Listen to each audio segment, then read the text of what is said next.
नाज़रीन अस्सलाम वालेकुम। सियासत टीवी के खुसूसी प्रोग्राम ब्रेकिंग न्यूज़ में आपका खैर मकदम है। मैं मोहम्मद रियाज़ अहमद। नाज़रीन, आप अच्छी तरह जानते हैं कि हम अपने हर प्रोग्राम का आगाज़ प्यारे नबी सल्लल्लाहु अलैहि वसल्लम की हदीस मुबारक से करते हैं, और आप ये भी अच्छी तरह जानते हैं कि रोज़नामा सियासत हर रोज़ अपने सफ़े आखिर पर एक हदीस मुबारक शाये करता है। तो बहरहाल नाज़रीन, आपको बता दें कि आज की जो हदीस मुबारक है वो तो हम आपको सुनाएंगे, लेकिन जहाँ तक हमने एक सिलसिला शुरू किया है, और सिलसिला वो ये है कि किस तरह हम आपको चाँद की तारीख़ बताते हैं। तो बहरहाल चाँद की तारीख़ बताने का सिलसिला भी हमने आपको शुरू कर दिया है। तो बहरहाल आज जो है 2 सफ़र अल मुज़फ़्फ़र है और 1448 हिजरी। वैसे भी नाज़रीन, आपको बता दूं कि जहाँ तक हदीस मुबारक का सवाल है, आज वो हदीस मुबारक कुछ इस तरह है। हज़रत अबू हुरैरा रज़ियल्लाहु तआला अन्हु से रिवायत है, रसूलुल्लाह सल्लल्लाहु अलैहि वसल्लम ने इरशाद फरमाया, कोई बीमारी मुतादी नहीं, ये मुदाती नहीं, बदफाली और बदशगुनी की भी कुछ हकीकत नहीं, ना उल्लू का बोलना कोई असर रखता है और ना ही माह सफ़र मनहूस है। तो आपने देखा कि किस तरह के प्यारे नबी सल्लल्लाहु अलैहि वसल्लम ने हदीस मुबारक में तोहम परस्ती के ख़िलाफ़ जिस अंदाज़ में बताया है, हम अल्लाह का जितना शुक्र अदा किया जाए कम है कि हाँ, अल्लाह ताला ने हमें प्यारे नबी सल्लल्लाहु अलैहि वसल्लम की उम्मत मुबारक में पैदा किया है।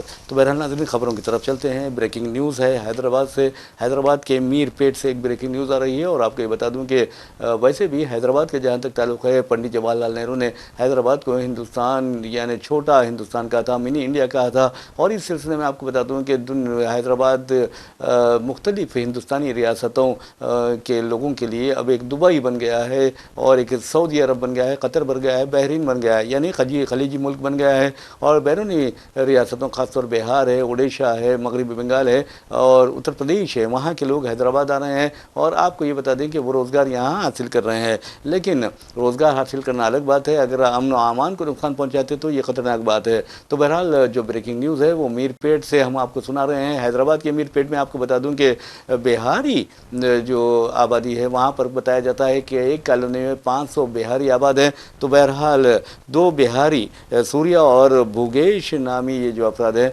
उनका एक मोबाइल फ़ोन गिरता है गाड़ी पर, जिसके नतीजे में उस गाड़ी का आईना टूट जाता है। तो वहाँ पर जो मौजूद है एक खातून, जिसका नाम कविता बताया गया है, कविता एतराज़ करती है और कहती है कि आखिर तुमने ये क्यों तोड़ा है। तो बहरहाल वो कहते हैं कि भाई हमसे गलती हो गई है और हम इसको रिप्लेस करके दे देंगे आपको। तो बहरहाल जब उसका शौहर, कविता का शौहर मधु वहाँ पर पहुँचता है, तो आप देखेंगे कि मधु को वो बताती है कि ऐसा ऐसा हुआ है, यानी हमारे कार का जो मिरर है वो तोड़ दिया गया है और इन्होंने तोड़ा है। तो मधु अपने 40 साथियों को लेकर वहाँ पर पहुँच जाता है और फिर ज़बरदस्त तोड़ फोड़ की जाती है, गाड़ियों के शीशे तोड़ दिए जाते हैं। हद तो यह है कि एक दूसरे पर ये ग्रुप संगबारी करता है और लाठियों से हमला कर देता है। नतीजे में बहुत ज़्यादा लोग शदीद ज़ख्मी हो जाते हैं। तो बताया ये जाता है कि इस वाक़े में एक छोटे से तनाज़े ने एक बड़ी लड़ाई, एक तशद्दुद की शक्ल इख्तियार की, और एक नहीं दो नहीं बल्कि बेशुमार लोग शदीद ज़ख्मी हुए, जिनका एक प्राइवेट हॉस्पिटल में इलाज भी किया जा रहा है। अब पुलिस इस मामले की तहक़ीक़ात कर रही है, लेकिन नाज़रीन आपको बता दूं कि इस तरह के वाक़यात अगर हमारे रियासत, हमारे शहर हैदराबाद में होने लगेंगे तो ये तो बहुत नाकाबिले बर्दाश्त है। और इस सिलसिले में पुलिस को और मुक़ामी अफराद को भी ये सोचना चाहिए कि वो क्या करें। तो बहरहाल ये बहुत ही मैं समझता हूँ कि कोई मामूली बात नहीं है, और ये इस कदर ख़तरनाक बात है कि इस पर का जायज़ा लेना बहुत ज़रूरी है।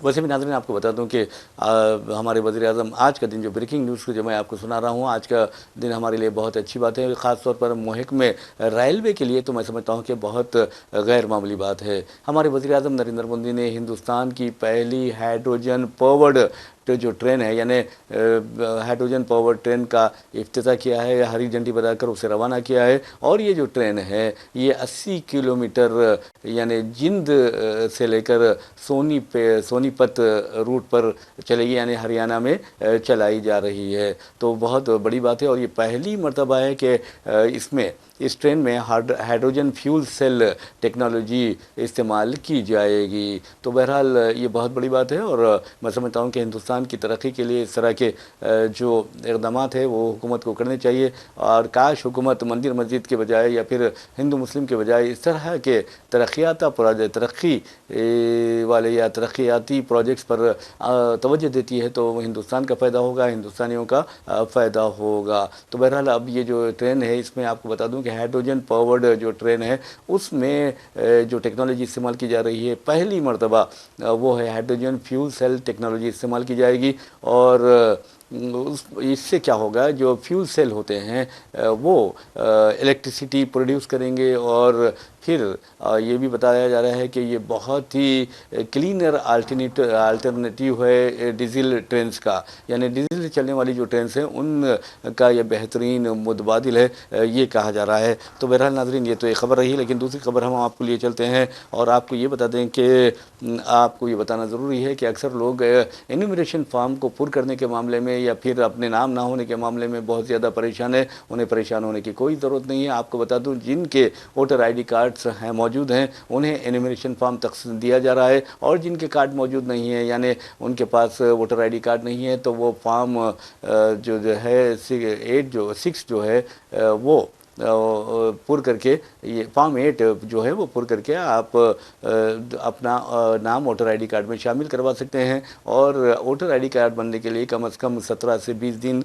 लग जाते हैं। अब आपको बता दूं कि जहां तक हमारे तेलंगाना में जारी जो SIR का सवाल है तो SIR के बारे में हम आपको बता दें कि एनुमरेशन फॉर्म की खाना पूरी में गलतियों के बावजूद भी ये बिल्कुल महफूज रहता है, और ये कह रहे हैं RV कर्नन। और आपको ये बता दूं कि एक फॉर्म 8 मिलता है, फॉर्म 8 के ज़रिए आप हर गलती दूर कर सकते हैं, यानी नामों में जो गलती आई है या नामों के हिज्जों में जो गलती आई है, डेट ऑफ बर्थ में जो गलती आई है या फिर एड्रेस में जो गलती आई है, फॉर्म 8 के ज़रिए उसको दुरुस्त करना मुमकिन है। और ड्राफ्ट वोटर लिस्ट के बाद जो एतराज़ात के लिए जो वक्त दिया गया है वो 9 सितंबर तक है। तो जब ड्राफ्ट वोटर लिस्ट शाये होगी तो आपको ये बताना होगा कि भाई ये देखिए इसमें गलतियां हैं और इसमें नाम के हिज्जे में गलती है, नाम के पते में गलती है, और यहाँ तक के और दूसरे ये बाज़ मरतबा ये देखा जा रहा है कि वोटर ID में शौहर की जगह ससुर का नाम आ जा रहा है, बाप का नाम आ जा रहा है, तो ये नहीं होना चाहिए। तो ये कई लोग हमसे रुजू हैं रोज़ाना सियासत में। आपको बता दूं कि न्यूज़ एडिटर सियासत जनाब आमिर अली खान साहब ने सियासत हब फाउंडेशन जो है उसके ज़रिए, सियासत हब फाउंडेशन के ज़रिए एक आपको बताना ज़रूरी ये है कि हेल्प डेस्क कायम किया है, और उस हेल्प डेस्क के ज़रिए यहाँ का जो अमला है वो हैदराबाद के वोटर्स, ख़ास तौर पर जो मुस्लिम वोटर्स हैं उनकी बहुत ज़्यादा बेहतर अंदाज में रहनुमाई कर रहा है। और वैसे भी यहाँ पर हिंदू मुस्लिम सब आते हैं और इस्तेफ़ादा करते जाते हैं। तो बहरहाल नाज़रीन ये एक अहम बात है। और ये एक और अहम बात बता रहा हूँ कि जो चीफ इलेक्टोरल ऑफिसर हो या फिर मिस्टर कर्नन हो, उन्होंने वाज़ेह तौर पर कह दिया है कि अगर किसी ने ऑनलाइन फॉर्म रजिस्टर करवा लिया है तो ऑफलाइन फॉर्म दाखिल करना नहीं है या करने की ज़रूरत नहीं है। ये हम आपको बता दें। अगर आपको कोई शुक्र शुबात हो, टोल फ्री नंबर है 1950, उस पर भी रब्त पैदा करें। ये इलेक्शन कमीशन ऑफ इंडिया का टोल फ्री नंबर है। तो बहरहाल नाज़रीन आपको ये बताना ज़रूरी है कि ये बहुत ज़्यादा रखता है अहमियत। तो बहरहाल आपको बताना ये है कि आप लोग एहतियात बरतें, चौकस रहें, और ना खुद चौकस रहें बल्कि अपने रिश्तेदारों को, दोस्त अहबाब को, पड़ोस को वो भी चौकस करवाएं और ज़रूर नाम अपने नाम शामिल करवाएं। अगर आपका नाम शामिल नहीं रहेगा तो बहुत मुश्किल हो जाएगी। तो ऐसे में देखिए खुद आपको बताना ज़रूरी है कि जो हमारे इन्यूमरेशन फॉर्म्स के बारे में जो इलेक्शन कमीशन ऑफ इंडिया के ओहदेदार हैं वाज़े तौर पर ये कह रहे हैं कि आप अगर इन्यूमरेशन फॉर्म में गलतियाँ भी हो तो वो महफूज कर दिया जाएगा, यानी आपका रिकॉर्ड मौजूद रहेगा। तो बहरहाल आपके लिए बहुत ज़रूरी ये है कि आधार नंबर का मामला है, फिर आपके पास 2002 के SIR का मामला है, फिर आपके अब मौजूदा जो ID कार्ड है उसका मामला है।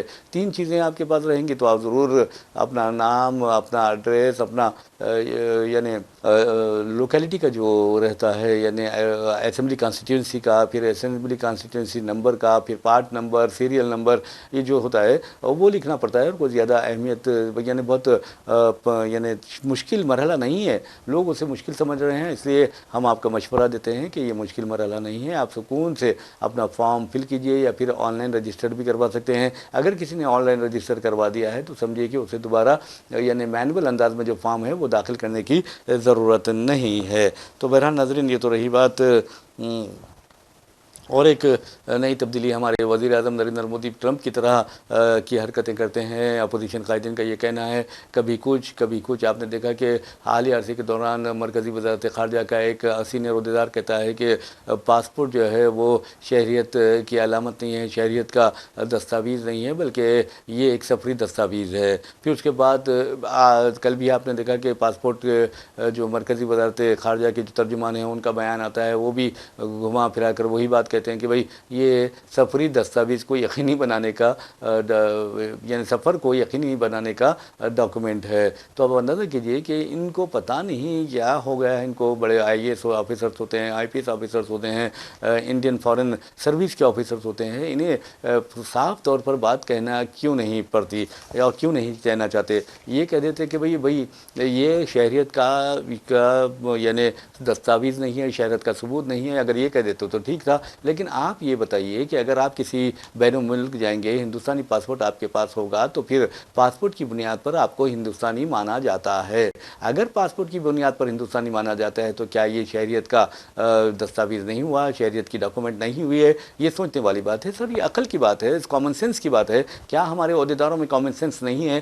साफ साफ कह दीजिए कि ये यकीनन अगर आप कहीं पर भी जाते हैं तो आपकी पहचान आपके पासपोर्ट से होती है। अगर यहाँ सऊदी कोई आ जाएगा तो हम उसको ये कहेंगे भाई ये सऊदी है क्योंकि इसका पासपोर्ट सऊदी है। अगर कोई इमारती बंदा यहाँ पर आता है तो हम कहेंगे ये इमारत मुत्तहदा अरब इमारात का रहने वाला है, ये इमारत मुत्तहदा अरब इमारात का शहरी है क्योंकि उसके पास इमारती पासपोर्ट है। तो इसी तरह हिंदुस्तानी भी आप देखेंगे कि बिलाशुबा ये अहदेदार कुछ कह लें, लेकिन हकीकत ये है कि पासपोर्ट शहरियत की अलामत है, क्योंकि आपकी पहचान जो है बैरूनी ममालिक में पासपोर्ट से होती है। अगर पासपोर्ट से नहीं होती तो हमें दूसरे डॉक्यूमेंट बताइए जिससे आपकी यानी पहचान होती है, हिंदुस्तानी की हैसियत से आपकी शिनाख्त होती है, हिंदुस्तानी की हैसियत से आपकी निशानदेही होती है, हिंदुस्तानी की हैसियत से। तो ये जो चीज़ें हैं इसको क्लियर करना हुकूमत का काम है। मुबहम बातें और यानी दोहरापन ये इख्तियार नहीं करना चाहिए। जो कुछ है साफ साफ कहना चाहिए और ये हुकूमत का फरीज़ा बनता है। घुमा फिरा कर आवाम में उलझन पैदा करके, नए तनाज़ात पैदा करके, नई कंट्रोवर्सी पैदा करके आवाम को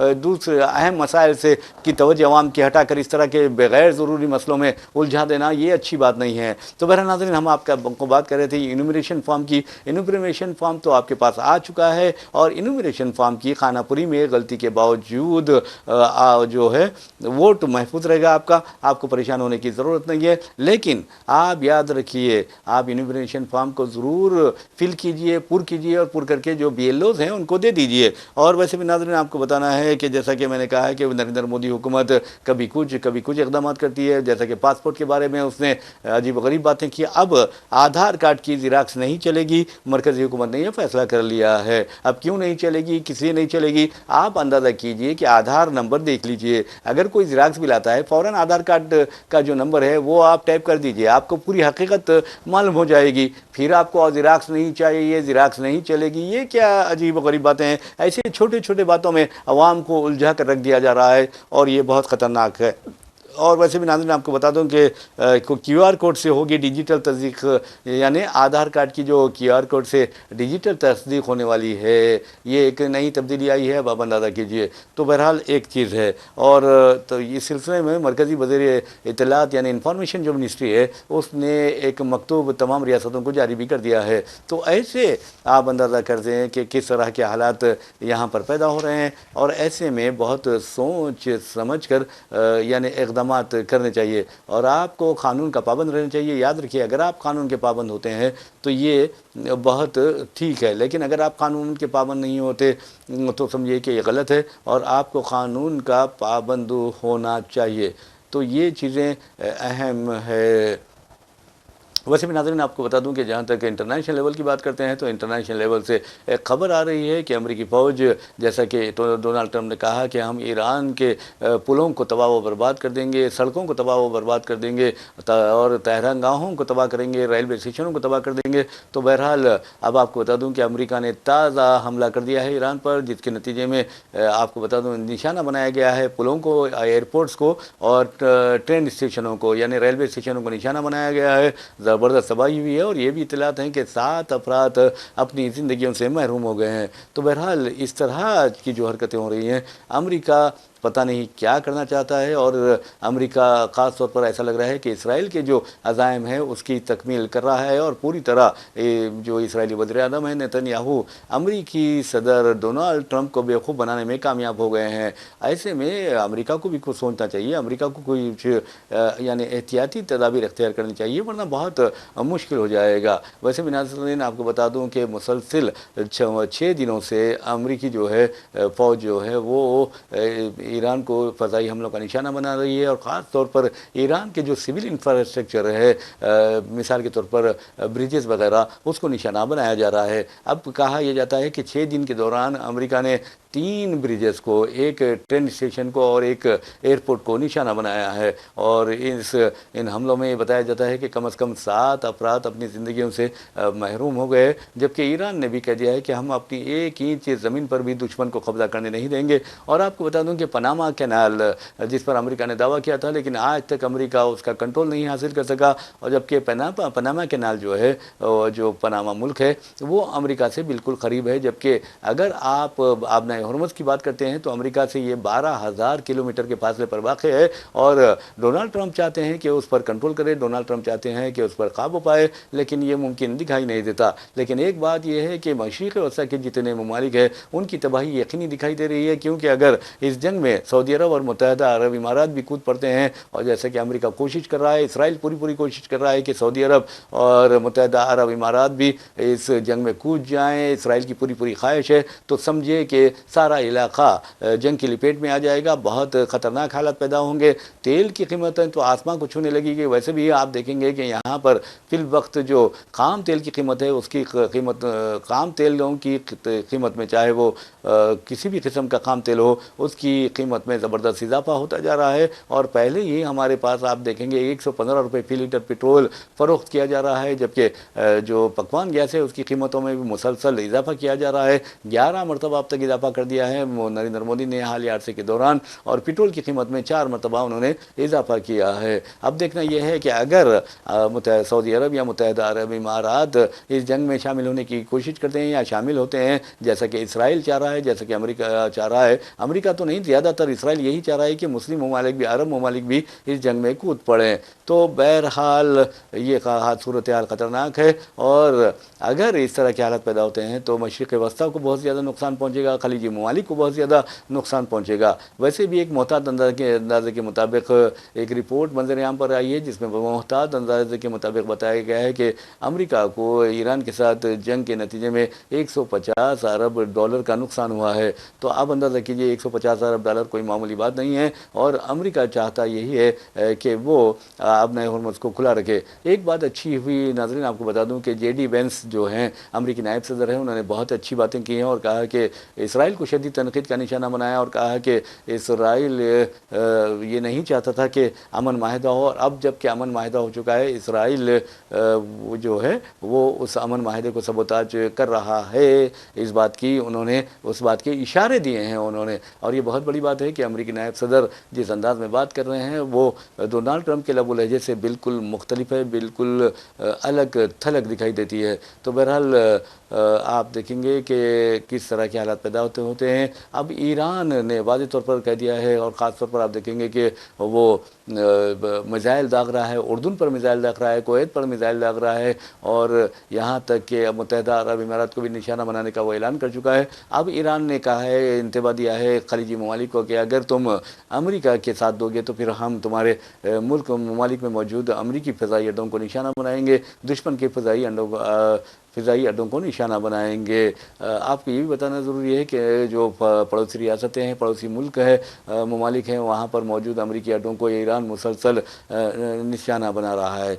तो ये जवाब पर जवाब, सवाल पर जवाब, हमले पर हमला, ये बहुत ही ख़तरनाक बात है। और आपको ये बता दूं कि ईरान ने हालिया अरसे के दौरान जॉर्डन में यानी उर्दून में और क़तर में जो अमरीकी फ़ज़ाई अड्डे हैं उसको निशाना बनाया है। और ये बात भी है कि ईरान जिस अंदाज में कार्रवाई कर रहा है तो क़तर में तो आवाम ने, हुकाम ने आवाम को ख़बरदार भी कर दिया है कि वो शेल्टर में चले जाएं इस तरह के अगर वाक़े होते हैं। वैसे भी नाज़रीन आपको बता दूं कि क़तर एक अहम साजिश का किरदार अदा कर रहा है पाकिस्तान के साथ मिलकर। और ये दो जो ममालिक है पाकिस्तान और क़तर किसी भी तरह चाहते हैं कि अमन का बोलबाला हो और यहाँ पर से जो कशीदगी पाई जाती है वो ख़त्म हो जाए। लेकिन आपको बता दूं कि बातचीत भी हुई, माहिदा भी हुआ, उसके बावजूद भी अमेरिका का कहना है कि ईरान ने हमला किया पहले, फिर ईरान का कहना है कि अमेरिका ने जंगबंदी के खिलाफ वर्जी की। उसके बाद आपने देखा कि किस तरह डोनाल्ड ट्रंप ने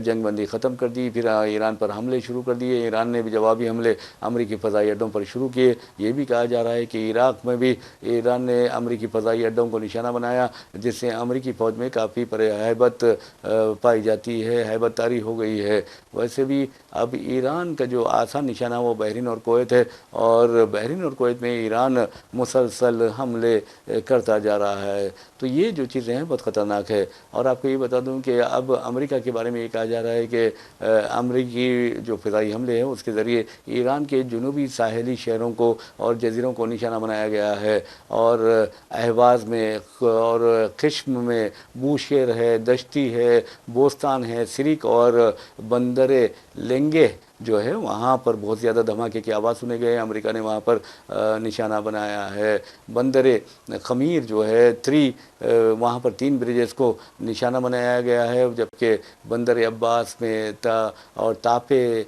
अल्लाह अकबर नेबरहुड वगैरह में भी बहुत ज़्यादा नुकसान पहुंचा गया है। ये ईरान यानी अमरीकी फ़ौज की जानिब से। अमरीकी फ़ौज अगर इस तरह की हरकतें करती रहेगी तो यकीन मानिए नाज़रीन बहुत महंगा पड़ सकता है। और ये जो चीज़ें हैं बहुत ही ख़तरनाक साबित हो सकती हैं। तो इन चीज़ों से इलाके को बचाना बहुत ज़रूरी है। अगर आप नहीं बचाएंगे तो बहुत ज़्यादा हालात ख़राब होंगे।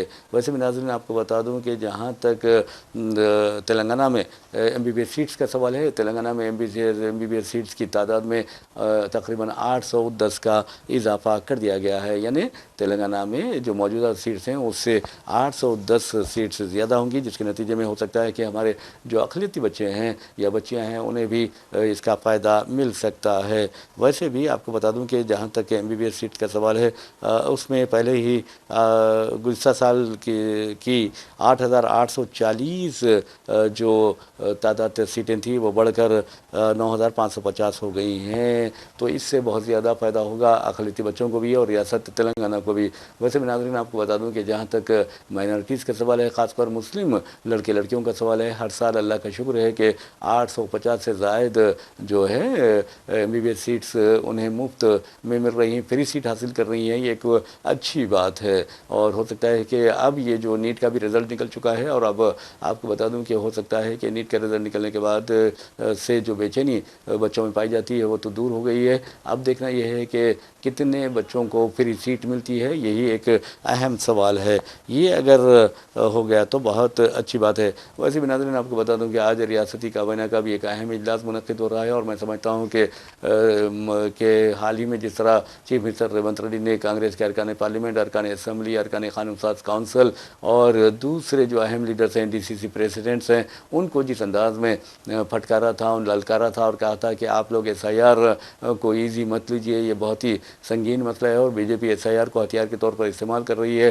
कोई भी अहल वोटर इस बात अपने वोट से महरूम ना रहे, इस बात को यकीनी बनाया जाए, ये चीफ मिनिस्टर ने ये बात कही थी। तो बहरहाल ये जो होते हैं ये बहुत ही अहमियत रखने वाली चीज़ें होती है। वैसे भी नाज़रीन आपको बता दूं कि जिस अंदाज़ में आपने देखा कि बच्चों के हुकूक़ के लिए सोनम वांगचुक मंजरेआम पर आए और फिर उन्होंने भूख हड़ताल भी शुरू कर दी जंतर मंतर पर। और कांग्रेस, और आपको बता दें कि कांग्रेस जनता पार्टी के तहत सारे मुल्क में एहतजाजी मुजाहरे भी हो रहे हैं। धर्मेंद्र प्रधान जो मरकज़ी वज़ीर तालीम है, उनके मुतालिबे, उनके इस्तीफ़े को लेकर, लेकिन अब तक धर्मेंद्र प्रधान इस्तीफ़ा देने से कासिर हैं।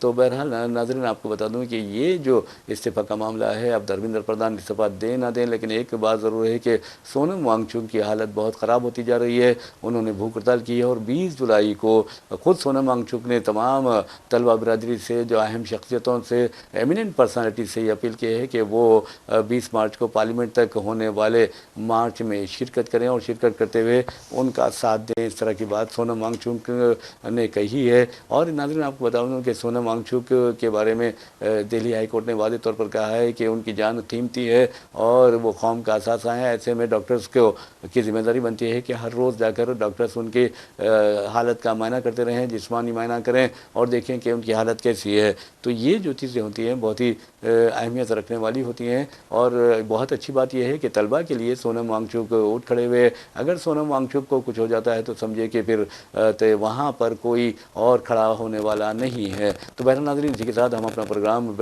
ब्रेकिंग न्यूज़ अख्ताम को पहुँचाते हैं। अपने मेज़बान मोहम्मद रियाज़ अहमद को इजाज़त दीजिए। इंशाल्लाह फिर मुलाकात होगी, फिर बात होगी। तब तक के लिए अल्लाह हाफ़िज़।